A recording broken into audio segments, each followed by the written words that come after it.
ipaglaban ng aking mga karapatan. Ako po si Raika P. Reyes, batang masayahin.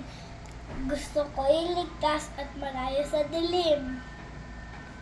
Karapatan ko'y igalang at pahalagahan.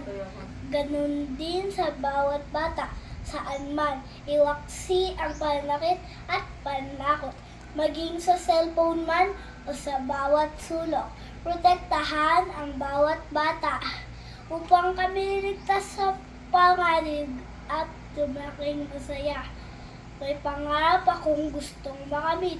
Sa tulong ninyo, ito'y aking mararating. Pag-ibig, kalinga at proteksyon ang aming hiling upang ang aming mundo ay maging masaya at makulay. Kaya't magkaisa at kumilos na may tapang, ligtas at parang kabataan ay ating layon at pangarap. Mga kamay niyo'y gamitin sa pag-aalinga, pag-aruga lamang. Karapatan ng bata, itaguyod, ipaglaban! Yeah!